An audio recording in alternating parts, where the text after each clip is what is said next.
La fuerte denuncia que Jesús ha lanzado contra la institución religiosa judía, representada por los sumos sacerdotes y de la que forman parte también los fariseos, una denuncia en la que se ha puesto en evidencia pues el rechazo del reino de Dios y obstaculizar con todos los medios posibles pues que este reino del Padre se realice en la tierra.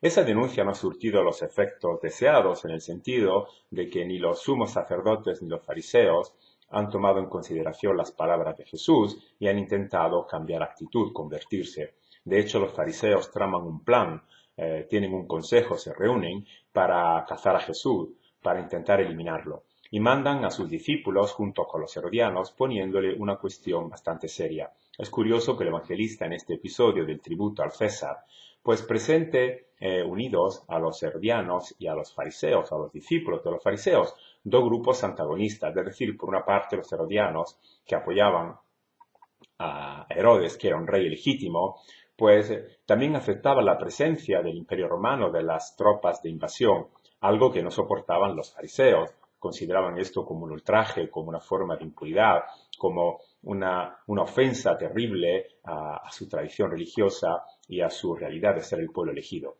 Pues bien, estos grupos adversarios entre ellos se ponen de acuerdo cuando se trata de dar caza a un enemigo común, en este caso a Jesús, que se ha demostrado ser una persona bastante peligrosa. Y para ello se dirigen a Jesús pues con mucho obsequio, de una manera casi adulándolo, maestro, sabemos que eres sincero, etcétera, etcétera. Pero la pregunta que le ponen a Jesús no trata solamente de que él dé una opinión. Le dicen, ¿está permitido pagar tributo al César o no?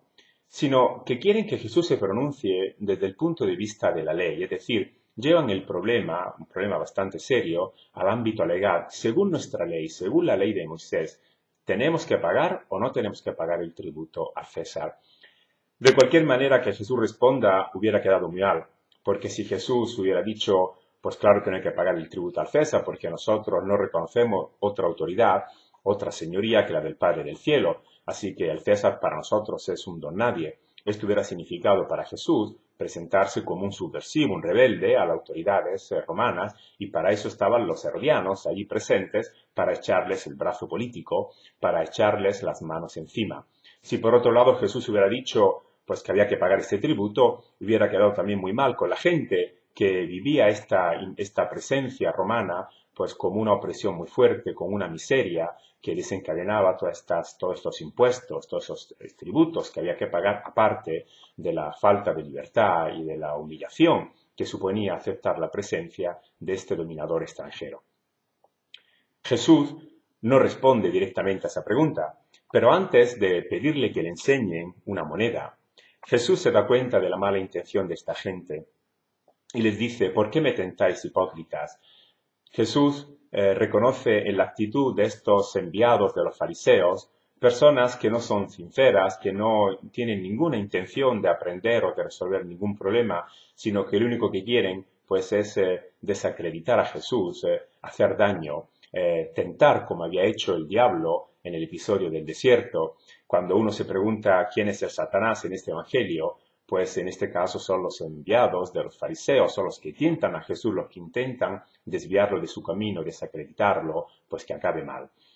Jesús les pide una moneda. Puede parecer una cosa muy normal que la gente llevara monedas en el bolsillo, pero si recordamos dónde está ambientado este episodio, justo en el santuario, en el interior del templo de Jerusalén, esto era algo inconcebible, porque nada impuro podía entrar en el recinto sagrado. De hecho, los sumos sacerdotes habían creado un sistema de cambio de monedas, de manera que todas las monedas extranjeras o paganas fueran cambiadas antes de entrar en el recinto sagrado y uno pudiera dar sus limosnas o sus ofrendas con la moneda oficial del templo. Esto quiere decir que estas personas que intentan atrapar a Jesús con esa pregunta, pues son los primeros transgresores o son los primeros violadores o profanadores del templo porque llevan en sus bolsillos monedas paganas, es decir, algo impuro. Pero Jesús les pide que lean lo que está escrito en la moneda y que reconozcan de quién es la efigie representada en ese denario. En la moneda se decía que el emperador era una especie de dios y estaba representado, figurado como un dios con su aureola. Jesús entonces, la respuesta que les da, cuando ellos dicen que esa moneda pertenece al César, Jesús le replicó, pues lo que es del César, restituírselo al César, y lo que es de Dios, a Dios. Jesús está diciendo algo muy importante. Lo que realmente se necesita es que Dios vuelva a tener lo que es suyo. En este caso, su pueblo, el pueblo que le ha sido quitado, como recordaba aquella parábola de los campesinos homicidas, aquellos que trabajaban en la viña y que mataron al heredero para quedarse con la viña. Es decir, Jesús está diciendo que Dios quiere que le sea devuelto su pueblo para que la gente pueda realmente conocer su voluntad y pueda experimentar esa presencia de vida y de plenitud que Dios, el Padre, quiere comunicarle.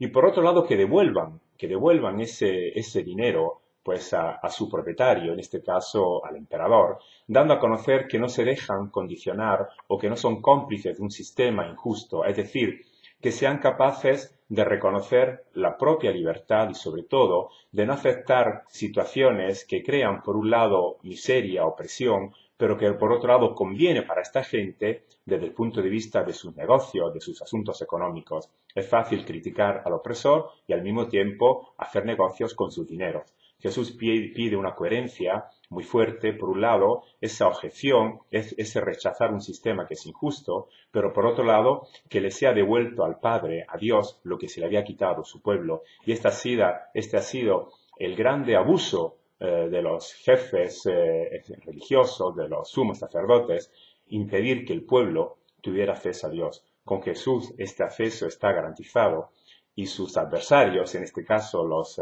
emisarios de los fariseos que querían atraparlo, han quedado ellos metidos y atrapados en su misma trampa.